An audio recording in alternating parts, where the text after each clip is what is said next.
you both make a great point about how money in politics has corrupted both political parties. And for the Democrats to pretend as though they're totally innocent of this is ridiculous to me, especially considering what we experienced in the last election cycle. I mean, Kamala Harris raised far more money than the Trump campaign did. And in fact, she raised far more dark money than the Trump campaign did. Well, well, well, look who we have here today. Ana Kasparian of the Young Turks is one of the guests on Megyn Kelly's show. Who would have thought? Ana Kasparian showing great openness to the other side. But she has been for well over a year, maybe a couple of years now. She has been, she's been alienating some of those die-hard Young Turks supporters over there. I see some pretty mean comments under the videos on the Young Turks channel, but here on Megyn Kelly's channel. And today they are talking about Joe Biden's farewell speech, which I haven't watched the whole speech. I've seen some clips of it and it's just embarrassing. I think they are in fact gonna show a few clips of it here. It's pretty sad, to be honest. And let's get into it and see what Ana Kasparian, Megyn Kelly, and the other guy have to say. Let's start with Biden, because he's in the news after his big farewell address last night. Kevin, John Podhoretz, who hosts a podcast in Commentary Magazine and runs Commentary Magazine, and used to be a presidential speechwriter for Reagan and beyond, said it's the worst presidential address he's ever heard in his life. He said it was the number one least effective, most painful speech he's ever heard. He said the first half, in his view, was written by AI, and the second was written by somebody who did policy back in 1975, who must be on the Biden staff, but he was completely underwhelmed. What did you think? I agree 100%. It seemed like it was like mailed in by not only Biden, but the speechwriting staff of the White House. Like, they're probably thinking, okay, we've got another week to go. Let's just see what we can do, and just let's give this to the boss and let it rip, and then move on. Right, find our next job. It was also a bit of like a microcosm of the Biden presidency in that sense. In that, I'm sure it was well intentioned, right? And they came in with like lofty goals for it, but it quickly descended into incoherence. And then that was matched with a lot of the hypocrisy, like just the idea of, delivering this message about how America is being controlled by this wealthy oligarchy 1 week after you just hung a medal around George Soros's neck in the White House. It's a bit rich. Like that. So I think as a staffer, one of the things I said to myself immediately upon hearing that was like, who thought that was a good idea to push that, given the optics and the pageantry of the last week? And who didn't see the vulnerability? Right, nobody thought that would not go over well, and that we'd be called on for the hypocrisy of it. And then Stand by. Let me play that so the audience can hear it. Hold your yeah. second thought. Here it is, SOT 9. I have no doubt that America's in a position to continue to succeed. That's why my farewell address tonight, I want to warn the country of some things that give me great concern. And that's a dangerous concentration of power in the hands of a very few ultra-wealthy people. And the dangerous consequences if their abuse of power is left unchecked. Today, an oligarchy is taking shape in America of extreme wealth, power, and influence that literally threatens our entire democracy, our basic rights and freedoms, and a fair shot for everyone to get ahead. Dangerous concentration of power. That was terrible. That was a terrible impression. I'm useless in impressions. But anyway, an oligarchy is taking shape. I think the oligarchy has long ago took shape. It's been running rampant for decades now. Megyn Kelly made a very good point earlier there about how he mentions this oligarchy when just a week ago he hung a Medal of Freedom on George Soros, that lizard. I mean, if there's one person in the world who makes me think that David Icke's whole lizard people thing is real, it is George Soros. Absolutely. Yes, I know the usual. As soon as you mention Soros, it's like this in my family. As soon as you mention Soros, all the libtards go and say, "Hey, you're anti-Semitic. You don't like Soros. Yeah, so anti-Semitic." And I go, "No, I don't like Soros. I really don't care if he's Jewish or not." Anyway, and on that note, find out more about his life and what he's done. But yeah, that guy apparently, and yeah, he himself has boasted that his son Alex, who's taking over his foundation, was it the Open Society Foundation, is even more liberal, even more leftist, even more insanely, yeah, well, if even more than what George Soros is, which means he's going to be much more destructive. But that's off on a tangent. Let's get back in and see what these guys have to say. Keep going, Kevin.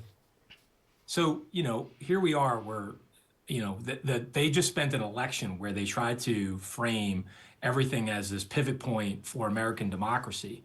And every single public poll shows that people were more worried about the Biden administration and its threat to democracy. So, it just not only I think it's, there's a false sense of alarmism that they're trying to continue to push, but it's just the hypocrisy of the message and how that message continues to land very poorly with the public. It continues to boggle my mind why they continue to push that. And then I think the last thing is, oh yeah, sorry, go ahead. Yeah, there's a whole bunch of empty platitudes. Like Joe Biden's sort of go-to move is to always say, and there's nothing America can't achieve if we put our minds to it. 5 minutes after he just listed all of the things that are sort of dangerous and destructive about what the other half of the country believes and has essentially taken to an electorate and won on.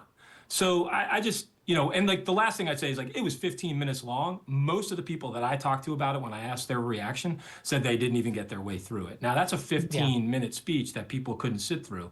And it harkens back to the the State of the Union speech, which the Biden administration had swore was going to be this, big energizing jolt to the American electorate to reframe the 2020 race. And, all of the reviews of that State of the Union, they all said that was going to be a game changer for their campaign. 48 hours later from the State of the Union, just like this, instantly forgettable. It's almost like I always call it like cotton candy messaging. Like it melts on contact. No one's even going to remember it 48 hours from now.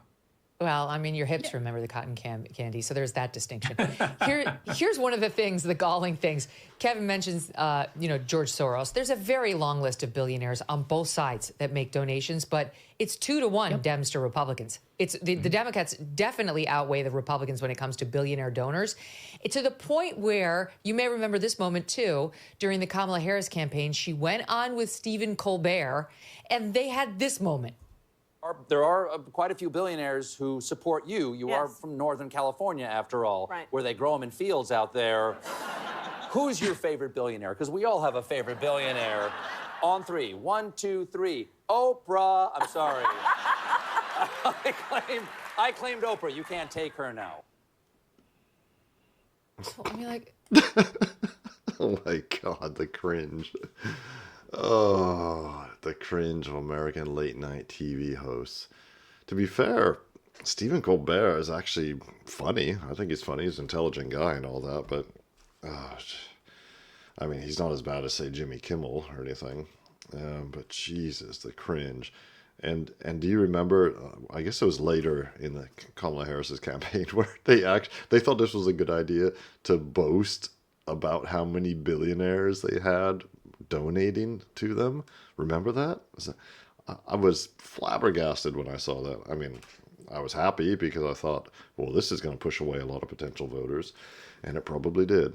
Okay, let's get back into this and see what Ana Kasparian has to say. we all know this. So why is Biden doing it? It's just if you're a tech billionaire and like, suddenly you're part of this oligopoly that's trying to rule America with a tech iron fist?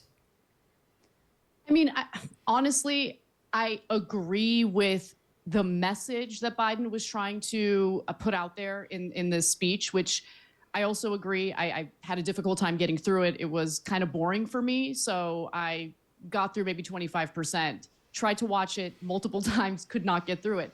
But in regard to the message that he's trying to put out there in regard to corporate rule in America and money in politics in America, that is an accurate message. But you both make a great point about how money in politics has corrupted both political parties. And for the Democrats to pretend as though they're totally innocent of this is ridiculous to me, especially considering what we experienced in the last election cycle. I mean, Kamala Harris raised far more money than the Trump campaign did. And in fact, she raised far more dark money than the Trump campaign did.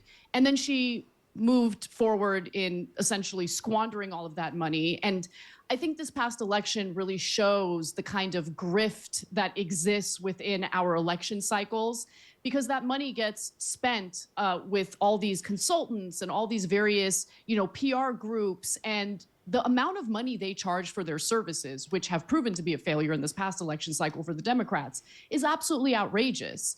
And so... Great. Keep fleecing those donors to the Democratic Party. Let them throw their money away. And let ordinary people throw their money away. Because they do. I admit, I've told you before on many other videos, basically my entire family, my entire extended family, they are all Democrats.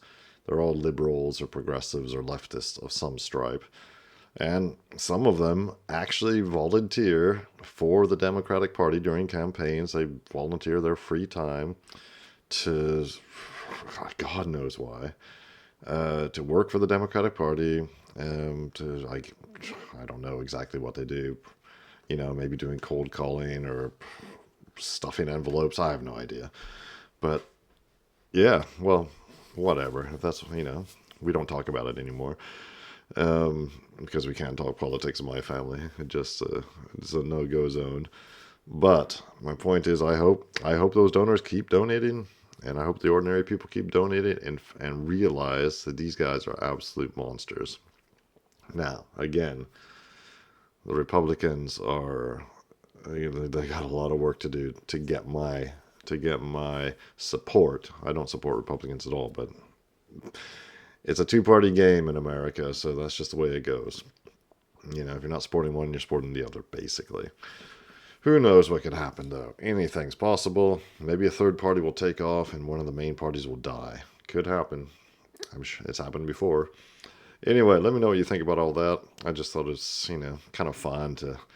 I thought they went pretty easy on Biden, frankly. They're being very gentle. And you can find plenty of other videos on YouTube just ripping him apart. But we're being nice today. We're playing nice. So let me know what you think in the comments. As usual, I read them all, and I'll reply to quite a few. I appreciate the back and forth. And in the meantime, like and subscribe, and I will see you in the next video.